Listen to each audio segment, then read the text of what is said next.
IQ² The Intentionality Quotient, a fictional Einsteinian address for the AI Renaissance Camino. My friends, permit an old physicist to begin not with a machine, but with a question. When humanity first learned to split the atom, the question was not only whether we could do it. The deeper question was whether we possessed the wisdom to live with what we had learned. Knowledge had outrun conscience. Method had outrun purpose. Technique had outrun judgment. Now humanity stands again before a threshold. This time the instrument is not merely atomic. It is linguistic, symbolic, predictive, generative, social, intimate, and increasingly companionable. Artificial intelligence does not merely calculate for us. It begins to speak with us. It begins to model our choices, extend our memory, imitate our patterns, forecast our conduct, and participate in the architecture of our decisions. Therefore, the urgent question is not simply, how intelligent is the machine? Nor even, how intelligent is the person using it? The more necessary question is, what is the intention governing the relationship? This is the beginning of IQ² The Intentionality Quotient. Not the measurement of cleverness, not the ranking of human worth, not another vanity metric for the age of computation. IQ² asks something more difficult. Can a person, an institution, a company, a school, a government, or a civilization make its purpose visible enough that its methods can be examined and its tactics can be trusted? For purpose informs method. Method informs tactics, and tactics, when severed from purpose, become motion without orientation. The three levels of the new intelligence. The old world spoke often of intelligence as capacity, the ability to solve problems, manipulate symbols, detect patterns, and succeed within a test. But a test is not a life. A score is not a conscience. Computation is not wisdom. In the present age, we may distinguish three levels. The first is techne. Techne is craft. It is the making of things. It is the practical art of producing, designing, generating, composing, revising, constructing. In artificial intelligence, this was the first great public astonishment. The machine could make an image, write a paragraph, produce code, summarize a document, imitate a style, and accelerate work. This was not trivial. A tool that changes production, changes culture. But techne is not enough. The second is episteme. Episteme is method, knowledge, structure, model, explanation. Here, artificial intelligence is not merely making outputs, it is helping model systems. It forecasts markets, simulates proteins, maps climate risks, detects anomalies, analyzes organizations, and renders complexity into intelligible forms. This is the movement from making things to understanding systems. This is why the present official general intelligence belongs in part to the realm of method. The question becomes, can the system generalize? Can it transfer patterns? Can it reason across domains? Can it help us form more coherent models of the world? But even episteme is not enough. The third is phronesis. Phronesis is practical wisdom. It is not knowledge alone. It is not skill alone. It is judgment in the presence of consequence. It asks not merely what can be done, nor merely how it can be done, but whether it ought to be done, for whom, under what conditions, with what memory, and at what moral cost. If techne is tactics and episteme is method, then phronesis is purpose under discipline. This is where the question of artificial superintelligence becomes most serious. For if superintelligence is imagined merely as more speed, more optimization, more prediction, more scale, then we have misunderstood the matter.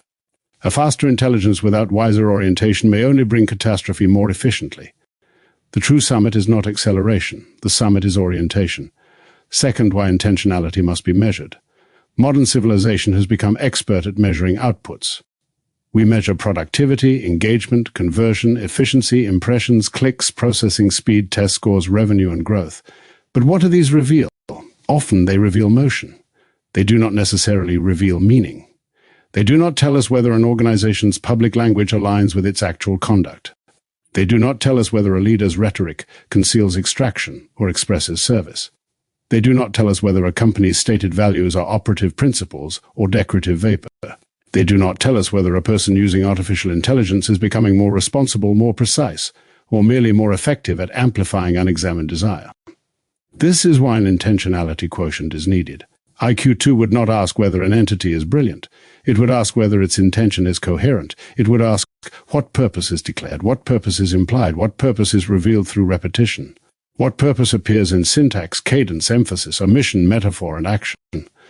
Where does the language of care appear? Where does the language of domination appear? Where does the rhetoric become the practice of capture? Where do method and tactics remain faithful to stated purpose? Where do they betray it? Such a quotient must never become a crude moral scoreboard. Human beings are not laboratory specimens for spiritual ranking. Institutions are not transparent simply because their websites are public. Language is not a confession machine, but intentionality can be studied. Rhetoric leaves traces. Syntax leaves traces. Repetition leaves traces. Strategy leaves traces. A company, like a person, reveals itself not only in what it says, but in what its language must continually avoid saying. Public language as moral evidence. In the age of artificial intelligence, public-facing information becomes more than marketing. It becomes a moral surface, a website, a shareholder letter, a public speech, a hiring page, a product description, a policy document, a leader's interview, a social post. These are not merely communications. They're artifacts of intention. They show what an organization wants to be seen valuing. They show what it believes the public will reward. They show which nouns it worships. Scale, efficiency, transformation, trust, humanity, growth, security, empowerment, disruption, stewardship. These words are not innocent. They are coordinates. They can be examined. The method is not to accuse. The method is to observe. When a company speaks of human-centered AI, where does the human appear in the document? As a customer, a worker, a learner, a source of data, a risk variable, a beneficiary, a cost? When a leader speaks of responsible innovation, what is innovation responsible to? Share price, public good, regulation, human dignity, ecological continuity, worker safety, institutional survival. When an artificial intelligence company speaks of alignment, what is being aligned and with whom? Alignment without declared moral purpose is merely obedience to an unnamed master. Therefore, the study of intentionality is not ornamental. It is practical. It is civic. It is ethical literacy for the AI age. Fourth, from intelligence quotient to intentionality quotient. The intelligence quotient belonged to an age that believed measurable cognitive performance could reveal something essential about human capability. It had uses. It also had dangers. It tempted us to confuse measurement with meaning. The intentionality quotient must avoid that error. IQ² should not become a new hierarchy of persons. It should become a discipline of orientation. Its purpose would be to help individuals and institutions ask, are we clear about why we are using artificial intelligence? Do our methods reflect that purpose? Do our tactics serve that method? Do our tools deepen our humanity, or merely accelerate our appetites? Are we using AI to avoid responsibility, or to become more capable of responsibility? Are we becoming more awake through our instruments, or more automatic? The highest danger of artificial intelligence is not that it will think. The highest danger is that it will help us act without thinking. That is why ritual clarity is not a decorative practice. It is a civilizational necessity. Fifth, ritual clarity in the age of the machine. By ritual, I do not mean superstition. I mean repeated, intentional forms that restore attention. A scientist has rituals.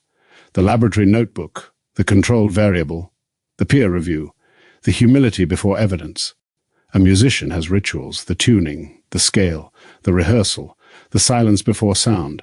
A mathematician has rituals, the proof, the notation, the return to first principles. So too must the human being in the age of artificial intelligence develop rituals of orientation. Before the prompt, why am I asking this? Before the model, what am I trying to become more capable of seeing? Before the output, what standard must this answer serve? Before publication, who may be affected by what I am about to amplify? Before automation, what human judgment must remain awake? This is ritual clarity. It is not resistance to technology. It is the disciplined preparation for relationship with technology. A civilization that can generate without ritual will flood itself with artifacts. A civilization that can model without wisdom will optimize itself into confusion. A civilization that can forecast without conscience will mistake probability for destiny. Sixth, Epimetheus, memory, and the externalization of mind. Long before the present age, philosophy understood that human beings do not live by biology alone. We extend ourselves into tools, symbols, stories, books, machines, institutions, cities, archives, and laws. We place memory outside the body. We teach the hand through instruments. We teach the future through inscriptions. This exteriorization is not an accident of civilization. It is civilization. Bernard Stiegler, reflecting on technics and the myth of Epimetheus, saw that the human being is not merely a creature who uses tools. The human is a being formed through technical exteriorization. We become ourselves through what we place outside ourselves and then inherit again. The tool is never merely outside us. It returns. The book returns as education. The road returns as commerce. The archive returns as memory. The machine returns as habit. The algorithm returns as environment. Artificial intelligence is therefore not merely another device. It is a new exteriorization of language, pattern, memory, prediction, and social cognition. We are not only using it, we are being reorganized by the act of using it. This is why intentionality matters. What we externalize returns as world. What we automate returns as culture. What we optimize returns as destiny unless conscience interrupts it. Seventh, artificial superintelligence and the view above the clouds. Imagine, then, the summit. Below, the workshops of Techne are alive. Images are made, letters are drafted, systems are built, code is written, designs multiply. At the middle elevation, episteme organizes the world. Models are built, scenarios are compared, forecasts are refined. Complexity becomes legible. But above the clouds, phronesis asks, toward what? For whose flourishing? Under what covenant? With what restraint? With what remembrance? With what obligation to those who cannot speak in the meeting? This is the vantage point some may call artificial superintelligence. But I would caution no intelligence deserves the word super merely because it is powerful. A power greater than ours may still be morally smaller than the child who asks whether anyone will be harmed. A system may forecast 1,000 futures and still lack reverence for a single life. Therefore, if humanity approaches artificial superintelligence, it must not do so as a race toward domination. It must do so as an ascent toward practical wisdom. The summit is not conquest. The summit is responsibility. Eighth, the school is open. This is why a school of AI mastery must not merely teach tools. Tools are necessary, but tools without orientation become drift. A school worthy of this moment must teach the movement from tactics to method and from method to purpose. It must teach people how to prompt, yes, but also how to pause.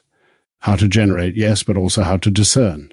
How to model, yes, but also how to ask whether the model serves life. It must teach that artificial intelligence is not merely software.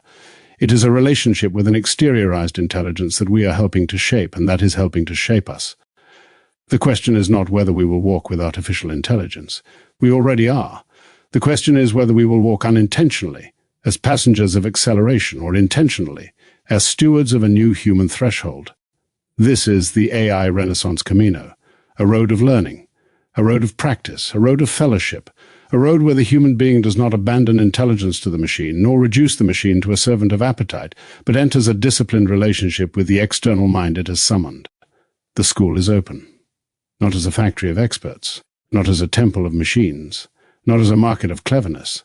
It is open as a threshold for those who understand that the age ahead will not be governed by intelligence alone. It will be governed by intentionality. Ninth, closing invocation. So let us measure carefully, not only speed, not only scale, not only output. Let us measure the clarity of purpose. Let us measure the coherence of method. Let us measure whether tactics remain obedient to wisdom. Let us examine public language as evidence. Let us examine our own prompts as confessions. Let us examine our tools not only by what they can produce, but by what they are making of us. For the future will not ask merely what we knew. It will ask what we intended. And whether, when the machine learned to answer, the human being remembered how to ask. Walk, then. Walk with care. Walk with others. Walk with the lantern of purpose held above the fog of method and the machinery of tactics. Walk the AI Renaissance Camino. The school is open. Selected intellectual lineage for the article. Aristotle. Nicomachean Ethics, especially Book 6, on intellectual virtues and practical wisdom. Aristotle. Metaphysics, Book I, on knowledge, causes, and forms of understanding. Plato, Gorgias, and Republic, on rhetoric, justice, education, and the ordering of the soul. Bernard Stiegler. Technics and Time 1, The Fault of Epimetheus, on technics, memory, and human becoming through exteriorization. Albert Einstein. Out of my later years on science, moral responsibility, public life, and the ethical obligations of knowledge. Albert Einstein. Ideas and opinions, especially essays on science, religion, education, freedom, and responsibility. Martin Heidegger. The question concerning technology, on inframing and the danger of reducing being to standing reserve. Hannah Arendt. The human condition, on action, work, labor, and the consequences of modern technological society. Hans Jonas. The imperative of responsibility, on ethics for technological civilization. Gilbert Simondon. On the mode of existence of technical objects, on individuation and the philosophical status of technical beings.